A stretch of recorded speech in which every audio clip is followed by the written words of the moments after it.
Prospective lawyers will not have to take the traditional National Conference of Bar Exams test to receive licenses. Students will be able to bypass the uniform bar examination and become certified through alternative licensing methods like apprenticeship programs. The court also permitted investigations into lawyers to ensure career-long competency while reducing the timeline to 1 year for out-of-state attorneys to become eligible in Washington.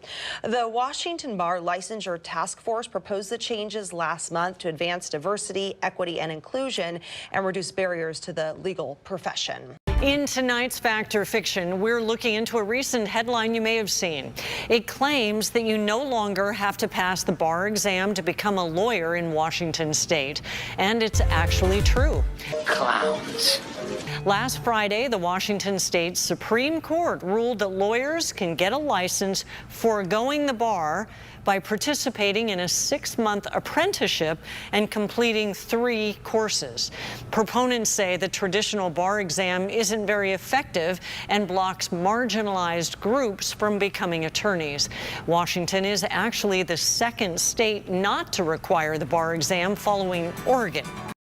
High school students in Oregon will not need to perform proficiency tests showing mastery of reading, writing, or math in order to graduate. While some say the decision will lower state standards and cheapen an Oregon diploma, the Oregon Department of Education tells me this policy simply didn't work and disproportionately harmed students of color. It was one of the toughest things I've ever done. She passed, but the I-Team found there's growing concern that too few people who look like her are passing too.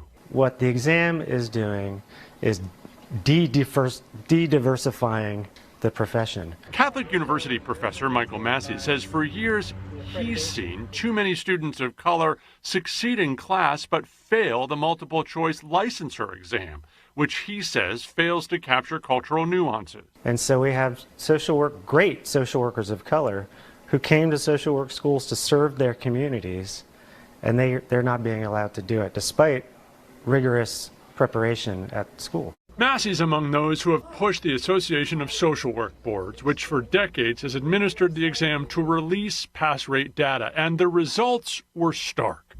Between 2018 and 2021, 76% of white test takers passed the bachelor's level exam the first time, but only 60% of Asian test takers did, followed by 53% of Hispanic applicants, and only 33% of black test takers passed that first time. It's easy to say, like, you could possibly blame the test takers, but I think accountability has to be taken of how the exam is structured.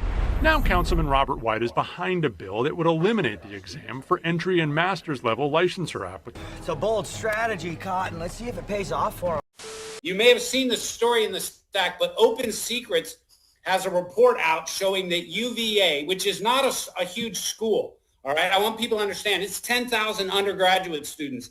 It is the state school of the University of Virginia, of the state of Virginia, and they are spending $20 million on 235 DEI positions every single year, $20 million a year. Thomas Jefferson is rolling over in his grave. It's insane. And I would invite people to sort of just type in UVA, DEI, open the books, and you'll get the story on that. And I thought of it because you're talking about all the great work that you guys are doing on hundreds of campuses. And you talked about Hillsdale being the new Harvard. You know, I'll tell a little personal story. When I was graduating high school, I got into Harvard and Stanford, and I turned both of them down to go to UVA because of Thomas Jefferson, because I was obsessed with the guy and how he built this university. You know, he was up on Monticello, like 20 miles away, looking down with this telescope and watching the architects and making sure that they were constructing it in the way that he imagined. So he built this living, breathing, teaching, studying university, what the academic village of Charlottesville. And to see where it is now, it's a disgrace. And I'm going to throw it back to you because that's all I had for that. We see a lot of racial disparities. Black and brown Americans, tribal citizens, and rural residents much more likely to lose their lives, whether it's in a car or as a pedestrian being hit by a car. There are a lot of reasons related to discrimination. You can't be serious, man. You cannot be serious!